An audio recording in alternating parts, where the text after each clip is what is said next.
Donc je donne mon argent tous les mois à BlackRock et je dois parier et prier sur le fait que BlackRock pendant 40 ans fasse pas de conneries avec mon argent. En fait, tu vois, c'est totalement débile. C'est comme l'Inde. Donc l'Inde, c'est l'État. Alors peut-être que BlackRock sera un petit peu moins débile que l'État, ça j'en doute pas. Hein. Pourtant, je l'ai vu sur Forbes, l'homme et la femme les plus riches du monde, Mhm.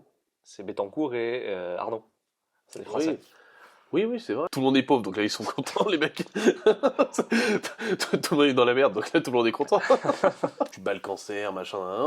Tu te prends une petite arthrose, tu marches plus, t'arrives plus à chier sans l'aide de quelqu'un qui vient te torcher le cul, et tu touches toujours tes 700 € par mois de pension, tu vois. Est-ce que c'est une vie? C'est ça la vraie question. En fait, ils sont débiles, mais de toute façon, enfin, c'est logique. Il y a des gens sur Terre, ils pensent pas comme toi, tu vois. Ils s'en foutent du climat et on fait 10 enfants. Donc toi, tu veux sauver la planète, tu fais pas d'enfants, il y a pas de souci, mais ton Tu message, perds d'un côté, tu récupères mais de l'autre. ton message déjà, il va s'éteindre, ta lignée va s'éteindre, et puis tes idées elles vont s'éteindre, et ceux qui sont battent les couilles du climat, ils vont continuer à faire 10 enfants. Donc en final, ton combat, Sauf que si tu mets une retraite à 65 ans et que derrière l'espérance de vie, c'est Ouais. même pas en bonne santé, elle a 45 ans, 40 ans, Donc et en bonne espérance de santé, vie en 30 bonne ans. santé, ça doit être 30 ans, Voilà, 35 ans. donc finalement, tu te retrouves avec des personnes Personne touche leur tête. qui touchent pas la retraite.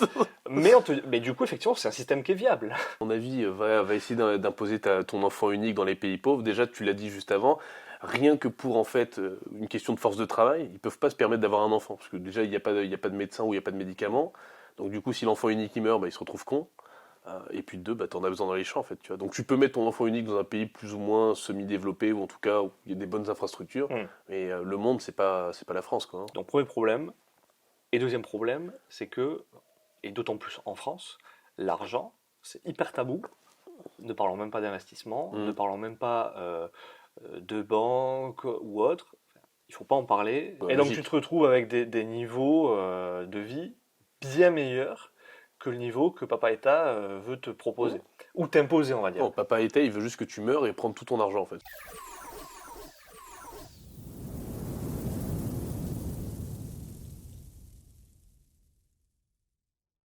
Autre sujet super intéressant, en plus en plein cœur de De l'actualité. l'actualité, vas-y. C'est- Les retraites. Alors, on a encore un peu de temps. Ouais. Pour autant, à ton avis, est-ce qu'il faut s'en préoccuper? Bah écoute, oui. Alors, la dernière fois, petite anecdote, Mhm. je m'arrêtais pour un autostoppeur. Donc tu vois, je m'arrête, je venais d'amener Céline, je sais plus où, à la gare. Ouais. Et donc je rentre, et je vois un jeune, avec son sac, etc. Il faisait le tour d'Europe, on va dire. Ouais. Donc il allait en Italie, tu vois, je l'ai amené sur Nice. Et donc il me demande, ouais, tu fais quoi, etc. Je lui explique un petit peu, gestion de patrimoine, formation, la chaîne, etc. Et il me dit, ah ouais, mais c'est compliqué ça. Je lui dis, c'est-à-dire? Il me dit, mais tout ce qui est investissement, BlackRock, Ah oui. tu vois un petit peu les préjugés, etc. Et je lui dis, mais tu sais, il faudrait que tu t'en préoccupes un petit peu. Il me disait, ouais, j'ai 20 ans, je dis, c'est bien. Pour autant, il faut commencer au moins à s'intéresser au sujet parce que ça te concerne en Et réalité. puis ça arrive vite quoi. Il me dit, non, je m'en fous, j'ai le temps. J'ai pas continué la conversation, je lui ai dit, tu sors dehors. Il est foutu dehors. Non, je l'ai amené, mais tu vois, il n'y a rien à dire, quoi. Essaye de t'informer, ils s'en foutaient complet. Mm. Et moi, je veux faire mon tour d'Europe et on verra plus tard. Après il est jeune, tu vois. En soi il est jeune, donc ça se comprend aussi. Ouais, mais pour autant, quelque chose, moi, qui me choque, entre guillemets, c'est que la plupart pas la plupart, mais il y a beaucoup de gens qui manifestent. Tu le vois avec les lycées, les collèges, Mhm. peut-être pas les collèges, mais les universités. Et pourtant, c'est des gens qui ont à peu près cet âge-là, hein, 20 ans. Mhm. Donc, c'est des gens qui, a priori, se sentent concernés. Mais pourtant, quand c'est le moment d'investir ou autre, bah, c'est pas grave, c'est Alors, l'État de toute façon. Ouais, et ça on en parlait juste avant en fait, on en parlait juste avant tous les deux, puis je pense que ça peut être intéressant d'en parler avec l'audience. Il y a un truc qui est assez vicieux dans cette réforme des retraites, et on en parlait juste avant, c'est l'argument qui dit que les gens vivent plus longtemps, donc ils doivent travailler plus longtemps. Aujourd'hui, ouais, espérance de vie, si je dis pas de bêtises, des femmes, c'est 83 ans, et les hommes 80 ans, ou quelque chose comme ça, tu me corriges si je Ouais, me ou trompe. 85, 79, on s'en fout, mais dans l'idée c'est ça, c'est entre 80 et 85. Mm. Les femmes vivent plus longtemps que les hommes. Inégalité c'est-à-dire, sociale, il faut remédier à ça. Voilà, c'est ça. Donc, d'ailleurs, j'aimerais bien voir l'égalité des sexes là-dessus. Hein. Pourquoi est-ce que les femmes vivent plus longtemps? Mais bon, globalement, on vit jusqu'à 80-85 ans et après on meurt. Pas de souci, donc du coup, bah, les gens te disent, avant on travaillait à 60, 62, maintenant il faut travailler jusqu'à Hmm. 65, et puis peut-être un jour, quand l'espérance de vie augmentera, il faudra travailler jusqu'à 70. Ouais, mais du coup, la vraie question à se poser, c'est l'espérance de vie en bonne santé, elle est de combien en fait? Parce que c'est ça la vraie question. Hmm. Si tu vis jusqu'à 80 ans ou 85 ans et que tu touches ta retraite à 65 ans, et que ton espérance de vie en bonne santé, bah, comme par hasard, elle est de 65 ans pour les hommes, hein, voilà. Pour les femmes, c'est quasiment la même chose, 66, 67. Et après, bah, forcément, tu as des maladies. Bah, ça veut dire que tu commences à toucher ta retraite à 65 ans. Ton espérance de vie en bonne santé pour un homme, c'est 65, 66 ans. Donc, bah, tu commences à toucher ta retraite, tu chopes ton cancer, tranquillement, hein, voilà.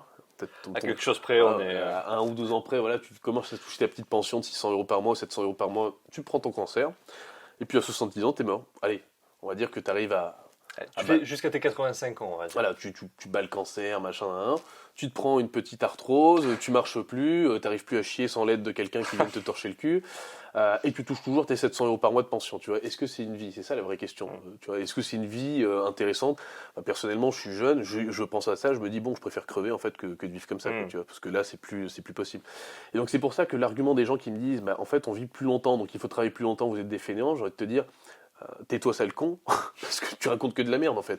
L'espérance de vie en bonne santé des gens en France, c'est 65 ans pour les hommes, et peut-être 67 ans pour les femmes, on peut vérifier sur l'INSEE. Et donc du coup, quand tu leur mets une retraite à 65 ans, ça veut dire quoi? Ça veut dire qu'en gros, à partir du moment où ils arrêtent de travailler, c'est à peu près là où ils vont choper des maladies. Hmm. D'ailleurs, c'est souvent ce qu'on observe, hein. Voilà. Et donc ça veut dire quoi? Ça veut dire qu'en fait, déjà, tu leur donnes une pension qui est petite, parce qu'en plus, on veut réduire le Hmm. taux de pension vu qu'il y a un petit déficit. Et de deux, tu leur donnes que quand ils commencent à tomber malades. Donc en fait, ça veut dire quoi? Ça veut dire que tu comptes sur le fait qu'ils vont mourir pour pas leur verser de pension et in fine peut-être réduire ce déficit des retraites. C'est pas un deal qui est intéressant. Quand on est jeune, quand on a 20, 30, 40 ans, bah oui, on a peut-être une bonne vingtaine d'années pour se préparer.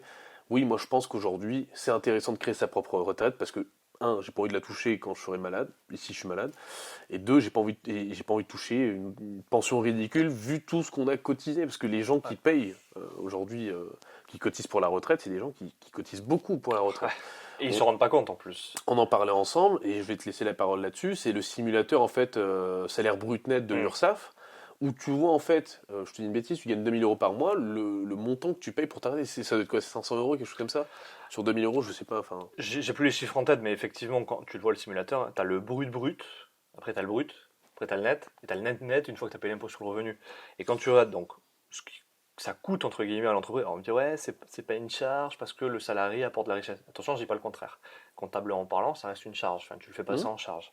Euh, Autre chose, c'est qu'on ne comprenne pas ce que c'est un compte de résultat. Mais si tu veux, effectivement, quand tu payes le salaire, après tu déduis, tu payes cotisation patronale, cotisation salariale. Euh, et donc effectivement, tu as une partie qui est dédiée à la retraite, cotisation retraite. Effectivement, ça représente, alors ça va varier en fonction du montant du salaire, Mhm. mais quand tu fais des simulations, même tu prends le revenu médian, par exemple, hein, c'est-à-dire 50% au-dessus, 50% en dessous. Donc tu coupes en deux et tu fais des simulations, tu te rends compte que j'avais fait le calcul, une vidéo, d'ailleurs je la laisserai en description de la vidéo, euh, la personne qui dédie la totalité de ce montant, alors c'est pas la partie du salaire brut que tu touches pas, hein, c'est une partie de ce salaire brut que tu touches pas, qui donc est dédiée à la cotisation retraite, et que tu l'investis sur les marchés, et j'ai pris en fait les chiffres de l'ERAF pardon, et de préfonds, c'est-à-dire capitalisation pour les fonctionnaires. Mhm. C'est-à-dire souvent les mêmes personnes qui nous disent attention, la capitalisation c'est dangereux, Mhm. attention c'est pas bien, Oui. etc. Eux, par contre, bénéficient de la retraite par capitalisation. Alors après, on en parlera de ces deux systèmes aussi. Et donc, en tout cas, profitent de ce système qui critique, mais peut-être qu'ils ne savent Comme pas en d'hab, hein, fait oui, qu'ils en oui, ils le profitent. savent même pas, je pense. Peut-être, c'est probable.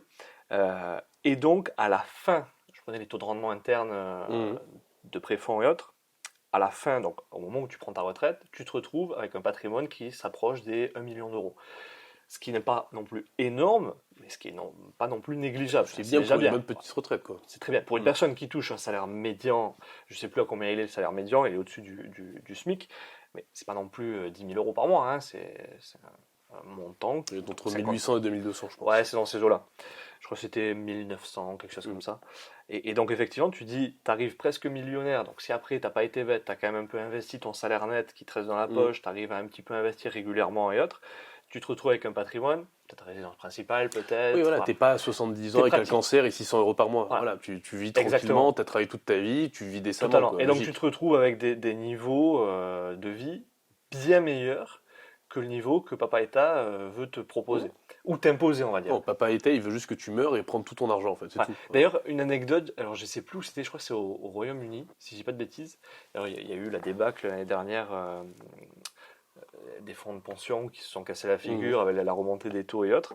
Et ils disaient que, en fait, ils avaient généré un excédent Mhm. au niveau des retraites parce que, dû à l'excès de morts durant le Covid. Ouais, bah oui, c'est Donc tu logique. dis effectivement, bonne solution. Bah, en fait, c'est ça. Si tu veux, aujourd'hui, le dilemme pour un jeune de 20 ans, c'est quoi? C'est de se dire, j'ai une solution. Un, c'est de travailler toute ma vie et toucher une retraite quand je serai malade, voire pas de retraite parce que je vais mourir avant. Plus des causes de mourir avant, il y en a plein, hein. Entre la guerre, entre les changements climatiques, entre tout ce que tu veux. Un accident classique hein, sur Un la accident route, classique. Je veux dire, bon, c'est le parcours du combattant pour aller toucher sa petite retraite.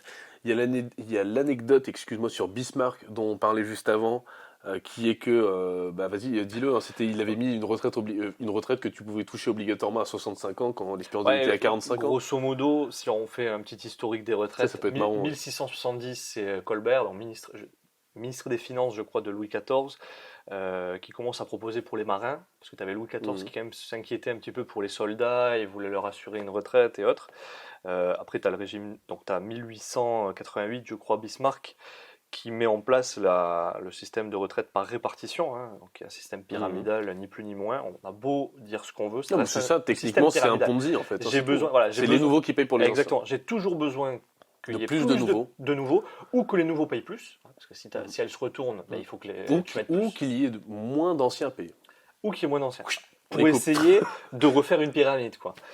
Donc soit tu joues sur les montants, soit tu joues sur la quantité de personnes. Donc à la hausse, c'est-à-dire à la base de la pyramide, quantité de personnes, ou plus payer plus, ou en haut qu'il y ait moins de personnes, ou qu'elles reçoivent moins, du coup.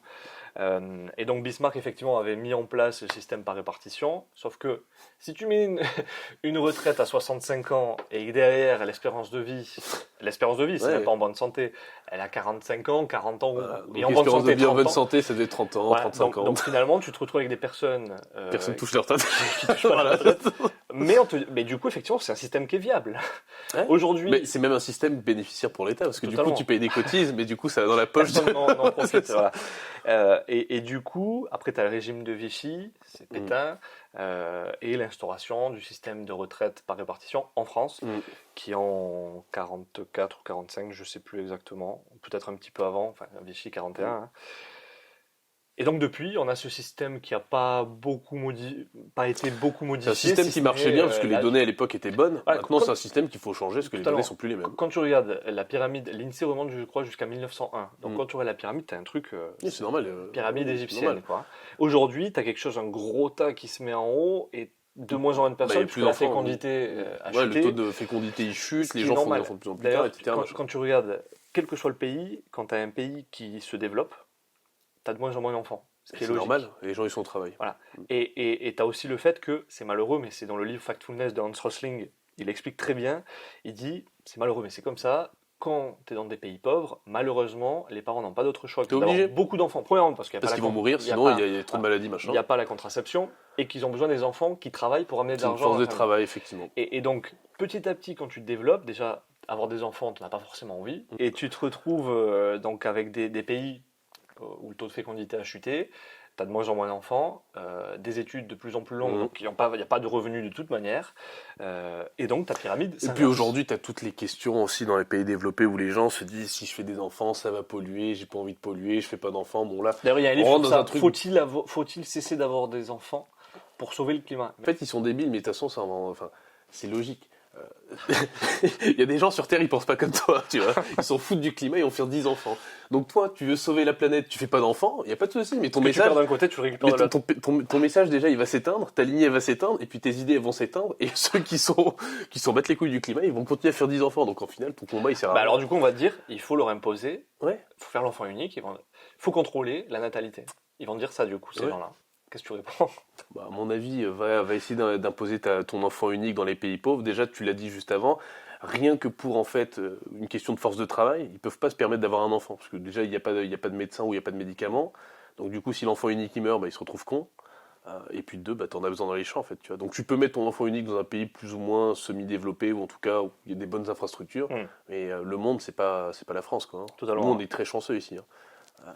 Du coup, voilà. Alors, tu as un système alternatif. Ça permettra de savoir, toi, ce que tu en penses. Ouais, vas-y. T'as soit, alors a priori, peut-être qu'il y en a un troisième, hein, on va voir, mais tu as le système par répartition, Ouais. donc une pyramide. Moi, ce qui me fait rire, d'ailleurs, petit aparté, c'est que quand c'est Madoff qui met en place un système pyramidal, dans Madoff, un escroc, je crois qu'il avait mis, il y avait 50 milliards, 150 milliards, je sais plus. Donc quand il met, C'était 50, je crois. ouais, dans ces eaux-là. Bon, bref. Bon, quand il met Belle en place pyramide un de système Ponzi. pyramidal qui a duré quand même une décennie ou deux, hein, dans ces Non, eaux-là. beaucoup plus longtemps. Hein. Ah non, ça a duré longtemps, lui, son truc. Plus, tu penses? Oui, ça a duré longtemps. Hein. Il a commencé parce que ce mec-là, c'était À la base, c'était un broker, lui. c'était un broker. Ensuite, il est devenu tellement respecté qu'il était, sur la liste pour être le prochain directeur de la SEC. Ouais, de la SEC. Donc, c'est-à-dire de la commission, enfin, c'est l'équivalent de l'AMF en France. Et c'est d'ailleurs pour ça. C'est-à-dire que le mec qui fraudait le plus, il allait être le patron de l'autorité qui gendarme. contrôle les mecs C'est-à-dire, qui fraudent. tu C'est vois. le gendarme Ouais. qui fraude. Tu dis, mais c'est Ouais, bon, c'est là, comme on si va- tu avais Al Capone qui était le chef de ministre de la justice aux États-Unis. Tu vois, le Oh, truc, peut-être c'est qu'à quelque chose près, c'est lui qui les Ouais, contrôle. c'est ça. Mais voilà, Qui rentre dans notre débat. quand t'as Madoff qui met en place ce système, attention, c'est dangereux, il faut le foutre en prison. Ah, ils l'ont foutu il en a prison, crevé, regarde, il l'a foutu en prison. Ses fils, il y en a un, je crois, il s'est suicidé, Ouais. l'autre qui est mort d'un cancer. Enfin bref, En vie tout de cas, merde. voilà, la famille a été détruite. Quoi. Et là, tu te dis, c'est normal, c'est un escroc, il faut le foutre en prison. Par contre, quand c'est l'État qui te met en place un système pyramidal, on te parle de solidarité intergénérationnelle, c'est le contrat social de Rousseau. Tu dis, moi, j'ai jamais signé de contrat. Hein. C'est ça, mais ça, c'est quand ça t'arrange en fait, le contrat social. Puis le contrat social, il est souvent dans un sens, mais pas dans l'autre. Exactement. Tu payes, hein, contrat social, genre unilatéral. Ouais, c'est toi qui payes, c'est moi qui reçois. C'est ça. Et du coup, bon, système par répartition, qu'on parle aussi système pyramidal, et l'alternative, c'est le système par capitalisation. Mhm. Alors, capitalisation qui a des avantages et des inconvénients, mais en tout cas que les fonctionnaires ont également avec préfonds et les RAFP. Qu'est-ce que t'en penses? Alors là-dessus, on a eu un petit, pas forcément désaccord, mais on pensait un peu différemment. Moi, je pense que sur la répartition et la capitalisation, la question n'est pas là. Dans tous les cas, en fait, ce qui va se passer, c'est que tu vas prendre de l'argent de ton salaire et tu vas le donner donc répartition à l'État qui va le donner à quelqu'un de plus vieux, en fait. Donc il prend ton argent pour le donner à un autre. Et puis la promesse, c'est que quand toi tu seras vieux, je prendrai de l'argent à un petit jeune et je te le donnerai à toi. Donc en gros, c'est un racket organisé, hein, voilà, c'est tout. Donc ça, je suis pas pour. Et le deuxième, c'est la capitalisation. Alors, je suis pas pour non plus, et je vais vous expliquer pourquoi. Bah, ce contrat-là, c'est quoi? C'est tu gagnes de l'argent, tous les mois, je le prends donc, sur ta fiche de paie cet argent, et je le donne à un gars qui est un banquier. Ce banquier, le contrat qu'on a passé, c'est qu'il va gérer ton argent que je te prends tous les mois, et il va te le mettre sur des obligations, des conneries, des machins, des trucs qui sont censés être sûrs. Et puis si pendant 40 ans, il fait pas de la merde, il crache pas ton argent, il fait pas de conneries avec, on finit pas en faillite, machin, hein, bah, quand tu seras vieux, tu toucheras une petite rente. Ok. Donc là, je fais confiance à un banquier qui, pendant 40 ans, ne doit pas faire de conneries. Lequel, par exemple? Non, mais voilà. Je sais que tu en avais un Oui, on a dit BlackRock, moi je le dis publiquement, mais ça peut être BlackRock, ça peut être n'importe qui d'autre. Mais donc je donne mon argent tous les mois à BlackRock et je dois parier et prier sur le fait que BlackRock, pendant 40 ans, fasse pas de conneries avec mon argent. En fait, tu vois, c'est totalement débile. C'est comme l'Inde. Donc l'Inde, c'est l'État. Alors peut-être que BlackRock sera un petit peu moins débile que l'État, ça, j'en doute pas. Hein. Non, mais j'en doute pas non plus. J'en C'est doute pas. Ils très ont peut-être compliqué. des gens avec un peu plus de cerveau chez eux. Mais dans tous les cas, le principe, c'est je donne mon argent à un tiers et il est censé bien le gérer pour moi. Et si Dieu le veut, je récupère quelque chose quand je suis vieux. Bon, il y a la troisième alternative où je me sors les doigts du cul, tu vois, très clairement. Je prends cet argent-là, moi, tous les mois. Enfin, le reste, hein, parce que je suis obligé de cotiser obligatoirement, mais Ouais, je du le coup, prends, je l'investis. faudrait enlever quand même la partie que tu cotises. Bah, ça serait dans l'idéal. Maintenant, si je peux pas, bah, je le fais sur le reste, à vivre de mon salaire, ou sur mon net. Je prends cet argent, je l'investis moi-même. Bah, du coup, je suis 100% responsable de ce qui m'arrive. Hein. Si je fais le con, bah, tant pis pour moi, ça sera ma faute. Si je réussis, c'est tant mieux pour moi, tu vois. Et je gère mon argent moi-même.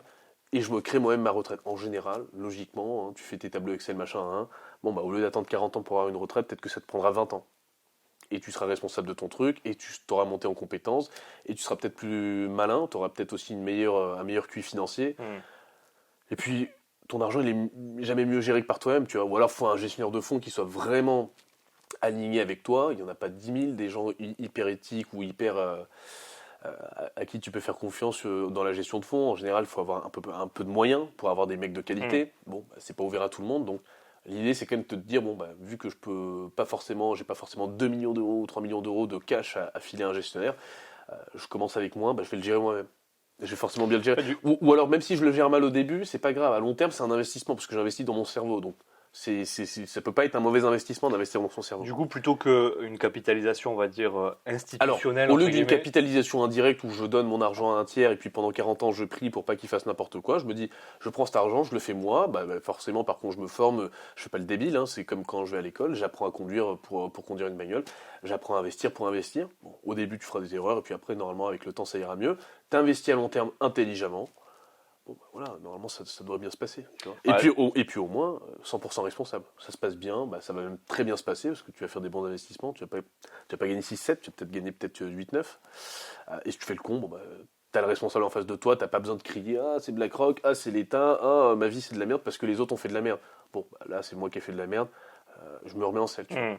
Donc il y a aussi, mais ça c'est aussi très philosophique, la question qu'on peut se poser et que les gens peuvent se poser, c'est est-ce que je suis prêt à prendre la responsabilité de mon futur Exactement. ou est-ce que j'ai peur de prendre la responsabilité de mon futur et je la délègue à quelqu'un. Qu'on le veuille ou non, malheureusement, il y a des personnes qui sont pas capables, entre guillemets, ou qui en ont pas envie et qui ont besoin. Ça se comprend aussi. Alors si par contre t'es pas capable, moi à la limite j'ai envie de te dire tu te formes, si t'as pas envie, bon, je peux comprendre aussi dans certains cas. Hein. Je veux dire, il y a des fois, t'as pas d'affinité avec les chiffres, tant pis, c'est comme ça, tu vois. Mais il faut au moins que tu comprennes. Alors voilà, et que il tu faut te au moins formes. que tu comprennes. Et si tu délègues, si t'es pas formé, tu vas déléguer à n'importe qui, ce n'importe qui va faire n'importe quoi. Si au moins t'es formé, tu vas comprendre ce que l'autre il fait. Tu vas dire, là, tu fais ça, mais là, tu devrais pas plutôt faire ça, tu vois. Ou là, c'est très bien au contraire. Tu vas comprendre quand il va quand il va te présenter un bon deal, tu vas comprendre pourquoi c'est un Ou bon même, deal. ne serait-ce que quand on voit tous les ans la fiche avec les rendements, les actifs dans lesquels il a placé l'argent, Ouais, etc., non, mais tu pareil, comprennes si et t'es que tu dis, mais formé. attends, là je comprends pas, Oui, tu as fait quelque chose qui non, n'est mais pas regarde, cohérent. si t'es formé et qu'on est en pleine crise obligataire et que tu vois que le mec dont ton assurance vie, il a mis que des obligations d'État, je sais pas, européens, français, pour ne pas citer, bon, bah là, tu peux lui dire, écoute, vieux, t'es gentil, tu me factures tous les ans 0,5-1% de frais. Et encore, t'es gentil là, hein, c'est pas beaucoup. Quoi. Voilà, pour mettre de l'argent sur des obliges d'État qui sont en train de faire faillite. Tu vois, t'es con en fait, tu vois. Et là, tu peux lui dire, bon, va me chercher des obliges peut-être de PME, peut-être un peu plus petites, qui ont besoin de financement, on fait des club deals, machin. Enfin, tu peux structurer ton truc différemment, mais parce que tu as les compétences pour lui dire quoi faire. Ou s'il sait pas le faire, bah, tu prends quelqu'un qui sait faire. Quoi, tu vois. Ouais, du coup, Mais tu comprends ce qui se passe en fait dans les coulisses. plutôt que ce que je disais, une capitalisation institutionnelle, on va dire, entre guillemets, tu paries plutôt pour une capitalisation individuelle. Bah, la capitalisation grand public, tu peux la faire, mais à ce moment-là, il te faut un tiers de confiance. Un tiers de confiance, sur 40 ans, c'est quand même dur, tu vois. Il y a forcément des conneries, il y a forcément des erreurs, il y a forcément des faillites. Le problème, en plus, qui va venir, on va dire, accroître le risque potentiel, c'est que, tu le vois d'ailleurs avec les fonds de pension britanniques l'année dernière, c'est que au niveau de la réglementation, c'est-à-dire que soit tu as la répartition, où là tu es sûr, tu n'as pas de rendement, puisque c'est l'État, il prend d'une main et il redistribue de l'autre. Pourri, tu n'as pas de rendement. Bon. Et après, tu as l'alternative qui est la capitalisation, mais bien souvent, les fonds de pension, qui gèrent l'argent placé des salariés, des personnes qui cotisent, sont de toute manière réglementés par l'État. C'est-à-dire que si l'État Oui, je vois ce que tu dis. si l'État ne gère pas ton argent, en tout cas, il intervient indirectement. Oui, il te dit dans ces portefeuilles-là, tu dois mettre tant d'obligations. Et en fait, tu as des ratios prudentiels et autres. Et tu le vois au Royaume-Uni, pourquoi les fonds de pension se sont cassés la figure? Tout simplement parce que la réglementation t'oblige d'avoir des actifs sans risque, au moins une partie d'actifs sans risque. Et c'est ce qui se passe avec les banques aussi, avec BAL 3, qui fait que tu te retrouves avec des obligations que tu as achetées à des taux d'intérêt hyper faibles parce que les banques centrales ont baissé les taux durant cette dernière décennie. Donc forcément, quand les taux remontent, parce qu'ils n'avaient pas prévu l'inflation, il y a une relation inverse entre les taux et le prix de l'obligation, fait que ton obligation se casse la figure. Donc si tu es obligé de revendre parce qu'il y a des sorties de liquidité, voilà, les gens clôturent leur assurance vie, tu es obligé de revendre, t'es baisé. Mais du coup, tu te retrouves avec des pertes, et donc là, tu te retrouves effectivement dans le caca, quoi. Ouais, c'est ça. Tu peux pas attendre jusqu'à maturité, t'es baisé. Mais c'est pour ça, en fait, que je te dis, moi, je pense à cette troisième alternative, c'est celle que je prône, c'est celle que moi j'applique pour moi-même, c'est celle que toi t'appliques pour toi-même. Enfin, on est très peu à le faire, mais tant mieux, j'ai envie de te dire, c'est pas grave, tu vois. Et Enfin, ça, je préfère qu'on soit peu à le faire que zéro à le faire, tu vois. totalement. Au moins comme ça, et peut-être que ça inspirera aussi les gens à se dire, bon, bah, il y a peut-être une troisième alternative, c'est peut-être que moi, je me gère, entre guillemets, quoi. Le problème, c'est qu'en France, t'as, on va dire, deux problèmes. Le premier, t'as pas d'éducation financière. Ça, c'est en train de changer, parce qu'avec tout C'est le en- taf que nous on fait, Voilà. et que Non, d'autres mais font, ce que je veux dire, ça commence à au changer.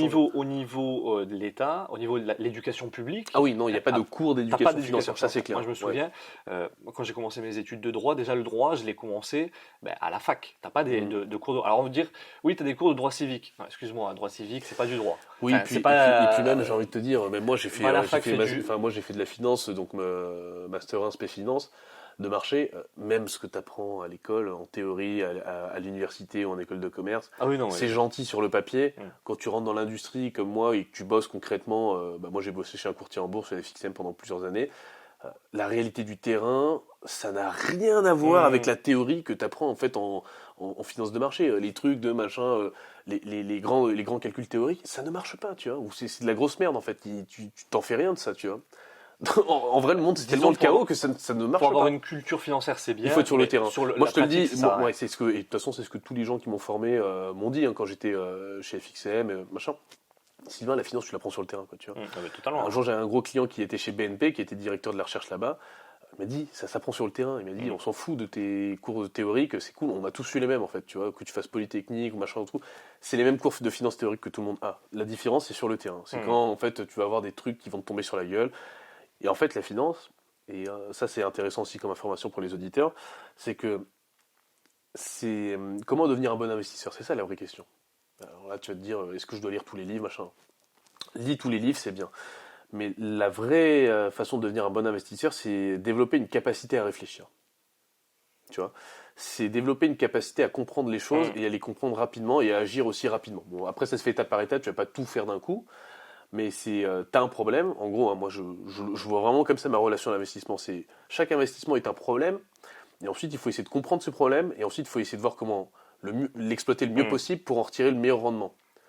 Exemple concret sur l'immobilier, tu vois un bien, tu fais une simulation sur du marchand de biens, combien ça te coûte, tu fais une simulation sur l'investissement locatif, combien ça te coûte, tu fais une simulation sur, je te dis une bêtise, une love room, combien ça va te rapporter, quel est le risque, la gestion, tu fais une simulation sur Airbnb, est-ce que tu peux le faire, machin, et combien ça te rapporte. Et tu joues avec ce problème et tu essaies de voir s'il y a un truc à faire. Et s'il y a un truc à faire, tu compares les options et après tu prends la meilleure et puis après tu fais fiscalité, machin, et tu rentres dans le montage. Action, c'est pareil. Tu as une action, bah, tu la compares à son industrie, ensuite tu découpes, tu regardes dans son industrie la ligne numéro 1, 2, 3, 4, 5, 6, 7. Ensuite, quels sont les actifs dans son bilan, quelles sont ses opportunités, où est-ce qu'elle peut se développer, est-ce qu'elle veut faire une merger, quel est le management, est-ce qu'ils veulent flinguer la boîte, prendre tout l'argent qu'il y a dedans, ou est-ce qu'ils veulent réinvestir. Voilà, et tu joues, et après tu te dis, je fais une stratégie dividende dessus, je fais une stratégie plus-value, donc j'achète pour revendre, ou est-ce que j'achète pour garder longtemps, auquel cas je la mets dans un véhicule fiscal ou, typiquement assurance du bon, après, bon, aujourd'hui c'est pas des véhicules fiscaux qui sont très intéressants au niveau de la fiscalité, mais ça l'était à une époque. Mais tu vois, tu joues comme ça, c'est-à-dire que tu prends le problème, tu l'analyses sur plusieurs angles, tu compares les angles, tu vois s'il y en a un qui est bon, s'il y en a un qui est bon, bah, tu le prends, ou s'il y en a plusieurs qui sont bons, tu les compares, tu prends celui où il y a le meilleur rendement par rapport aux emmerdes à gérer, et s'il n'y a rien qui est bon, bah, tu le jettes en fait. Tu vois. Et c'est ça pour moi être un bon investisseur, c'est ça que tu dois développer comme qualité. Exactement. Ça rejoint du coup ce que je disais. Le problème, donc premier problème, c'est pas d'éducation financière, ni de droit, pourtant ça nous concerne au quotidien, un droit civil, c'est tous les jours on est concerné par le droit civil. Donc premier problème. Et deuxième problème, c'est que, et d'autant plus en France, l'argent, c'est hyper tabou. Ne parlons même pas d'investissement, ne parlons même pas de banque ou autre. Il ne faut pas en parler. D'ailleurs, je pense que c'est pareil le cas pour toi, selon les personnes que tu nous, côtoies. Maintenant, tu sais, avec le temps, le cercle il change. C'est-à-dire que nous, on est entrepreneurs. Donc pour autant, ta famille, même dans la famille, parfois, tu vois, tu as quand même des. Ça peut être tabou, ça peut vexer, tu vois. Donc, tu sens que tu ne dois pas en parler. Oui, c'est vrai. Je vois ce que tu veux dire. Et du coup, le fait que ce soit tabou, en tout cas, moi je le perçois comme ça suppose un frein à l'éducation. Ah bah c'est logique. Tu veux pas apprendre quelque chose qui te plaît pas, entre guillemets, ou dont tu penses que ça va te plaire. C'est mal. Ouais, voilà, c'est mal. Si tu considères que fumer c'est mal, par exemple. Oui, tu vas pas parler de cigarettes, quoi. Tu vas pas parler de cigarettes. C'est logique. Si l'alcool c'est pas bien, tu vas pas parler de vin, quoi. Et tu vas pas t'intéresser au vin, au cépage, etc. Oui, c'est logique. Non, mais c'est 100% logique ce que tu dis. Et puis, oui, après culturellement, tu sais, vu qu'on a été sous influence américaine, notre génération, Comment ça a changé? Petit Notre à génération, petit. elle a été sous influence américaine, on a regardé des séries américaines, on est un peu en mode... Donc nous, on a un rapport à l'argent qui était complexé par rapport aux anciens, et puis par rapport aux autres anciens qui étaient encore Hmm. plus dans D'ailleurs, je sais le... pas toi, mais moi, en tout cas, je le vois sur les stats. Alors, ça reste quand même minoritaire, hein. Mhm. Mais globalement, petit à petit, on observe qu'il y a de plus en plus de jeunes qui s'intéressent. Aujourd'hui, la moyenne d'âge, ça Mhm. reste quand même 35 ans, 45 ans à peu près. Je pense que Mhm. c'est pareil pour toi dans ces eaux-là. Mais tu as quand même des jeunes, même j'ai rencontré des jeunes qui suivaient sur la chaîne, des gens qui ont 16, 18 ans, qui te disent moi j'ai investi, j'ai déjà Ah oui, mais ils ouvert sont mon chauds, compte hein. titre. Les jeunes d'aujourd'hui, Et ils ont des même, alors même ressources. ils sont mineurs, donc ils peuvent pas ouvrir de PEA, mais tu vois, ils ont Mais ouvert ils le font le via compte les parents, titre, quoi. Oui, oui, ils etc. le font Et via ils les parents. investissent. Ben, moi, c'est ce que je faisais au début, hein. Moi, j'avais pas de compte titre quand j'ai commencé à m'intéresser quand j'avais 10 ans, tu vois. Mm. Mais si je le faisais avec le compte action de mon père, hein, c'est simple, il avait son petit compte Crédit Agricole, hop, je dis fais ça, fais ça, fais ça. Je jouais par procuration, entre guillemets, tu vois. Donc oui, ça m'étonne pas qu'à 16-18 ans, ils le font avec le compte enfin, avec les comptes des parents, il y a pas de... c'est pas déconnant. Je sais même que moi j'avais un pote, quand il était plus jeune, son père avait un compte, mais il lui avait donné carrément les logins. Et c'est pas le pote qui disait au père de faire, c'est lui qui faisait carrément. Et du coup, il faisait des conneries des fois. Donc non, non, mais aujourd'hui, les jeunes, ils ont des ressources. Mm. Sur la finance, ils ont des ressources, c'est une génération qui est différente, donc nous, on a un rapport à l'argent qui est beaucoup plus décomplexé parce qu'on était sous influence un peu aussi américaine. Comme quoi, il n'y a pas que du mauvais, hein, il y a aussi du bon. Tout n'est pas mauvais. Moi, je pense que ça va changer. Ah, Parce que de c'est toute façon, indéniable, notre ouais. génération, en fait, elle n'a pas de sécurité comme avant. La génération d'avant, c'était, allez, plein emploi, tout allait bien, retraite assurée, Mm. machin. Nous, on est la génération, comme disait mon prof d'économie, génération sacrifiée. Donc nous, on est la génération sacrifiée, donc nous, on est obligé de se démerder pour tout. C'est-à-dire qu'on nous a livré un monde qui est surendetté, hein, c'est-à-dire qu'on arrive dans un pays, on est majeur, tout est surendetté, les taxes, elles sont super hautes parce que les mecs d'avant, ils ont fait un peu n'importe quoi. On a un monde écologiquement, bon, il est démonté.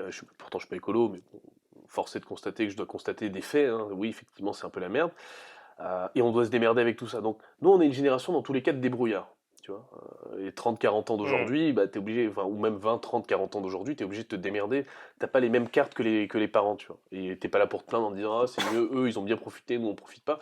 C'est fait, tu vois. On n'est pas là pour chercher un coupable. Ça, tu pourras pas changer les choses, donc Voilà, on cherche les solutions, on cherche pas les coupables. Donc c'est fait, c'est fait. Maintenant, nous, on fait quoi? Bah, nous, on est obligé de s'intéresser à l'argent parce que retraite, il n'y en aura pas, ou très peu.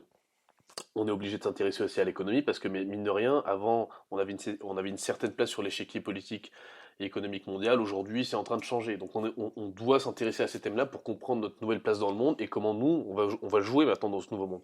Est-ce on sera des joueurs sur le banc de touche, tu vois, ou sur le banc des remplaçants? Est-ce qu'on sera titulaire? Et si j'ai envie de jouer titulaire, dans quel pays je dois aller pour Mm. aller jouer titulaire? Enfin, on est obligé de s'intéresser à tout ça. Et puis de trois, la sécurité de l'emploi, je pense moi à terme que ça n'existera plus. On sera dans une économie, bon, elle est déjà ubérisée, c'est-à-dire Ouais, ce chacun que a j'allais sa dire, ouais. boîte, des freelances, tu t'embauches quand tu as besoin et puis, enfin, t'embauches même pas, hein, tu fais des contrats de prestat de service, tu dis, bon, j'ai besoin d'une presta là de 2 semaines, après c'est fini. Je pense que ça sera de plus en plus le cas, donc les gens vont devoir avoir aussi des auto-entreprises ou des micro-entreprises, parce que les gens voudront plus se lancer dans des grandes relations style CDI. Dans un monde qui change tout le temps, tu peux pas avoir de stabilité sur un boulot. Tu peux prendre un salarié à temps plein, alors que toi-même, ta boîte, elle change tous les 6 mois, Mm. tu vois. Donc les gens vont devoir être aussi entrepreneurs, c'est-à-dire qu'ils vont avoir cette fibre-là. Et un entrepreneur, forcément, bah, il doit jouer avec sa trésor, machin, il doit apprendre à compter pour sa compta, il doit apprendre à investir. Du coup, c'est les marxistes qui devraient être contents, puisqu'il n'y a plus le méchant capitaliste qui exploite le pauvre Bah oui, employé. bah c'est sûr, il y a plus d'usines, donc enfin en tout cas en France, donc oui, oui, de toute façon, il y a plus de personne ne fouette personne vu qu'il n'y a plus rien de toute façon. Tout le monde est pauvre, donc là ils sont contents les mecs. Tout le monde est dans la merde, donc là tout le monde est content. Pourtant, je l'ai vu sur Forbes, l'homme et la femme les plus riches du monde, Mhm. c'est Bettencourt et Arnaud. C'est des Français. Oui, oui, oui, c'est vrai. Après, bah, c'est toujours pareil, hein. Tu prends toujours l'exception qui confirme la règle. Tu prends Évidemment. les deux trois qui sont bien, bien friqués, et tu as juste une grosse masse en fait qui vit dans un pays où il y a plus de croissance, plus d'emploi, et qui se maintient à flot comme ça, et puis même qui a tendance à décliner parce que on a de moins en moins Et de. du coup, on va dire, ben, faut les taxer. Et là, ils comprennent Mm, pas la différence entre un stock et un flux. mm, Et mm, donc, en fait, ce qu'ils veulent, c'est taxer un mm. patrimoine qui est hyper volatile, Oui, parce que et c'est des actions de toute façon. des actions. Donc tu peux taxer tes riches, mais c'est pareil. Enfin, c'est le cigale et la fourmi en fait, tu vois. C'est-à-dire que là, en gros, tu veux prendre la fourmi et lui prendre toutes ses réserves, alors que toi, t'as vécu comme une cigale et que t'as fait le con en fait, tu vois. Bah, ça peut marcher une fois, mais il y aura plus de fourmis. Et quand il y a plus de fourmis, on fait quoi du coup? bah on est baisé. Il n'y a, Bah, il y a plus de cigales non plus. Non, ou alors si, bah, des cigales, des cigales, c'est dépenser sans compter, sans faire attention Mais du au coup, il n'y a plus rien lendemain. à dépenser. On fait quoi? Bah après, tu sais, t'as qu'une solution quand t'as plus de thunes, c'est aller faire la guerre. Alors, est-ce que c'est pas le contexte dans lequel on est Parce que actuellement? Je sais pas. les cigales, en fait, Oui, parce se sont qu'aujourd'hui, regarde, rebellées. quand t'as plus d'argent, qu'est-ce que tu fais? Tu vas piller, hein, t'es obligé. Hmm. Hein. Les peuples nordiques, c'est ça, ils allaient piller des villages sédentaires parce que, bah oui, voilà, forcément, tu vois. Bah, c'est ce que tu fais. Donc, si on n'a plus rien, bah, on va devoir partir en guerre. Après, tu me diras, on est en train d'augmenter le budget de l'armée, ça peut peut-être nous aider, tu vois. Donner des emplois aussi, du coup. Donner des emplois. Donc, bon, écoute, on verra de quoi sera fait le monde.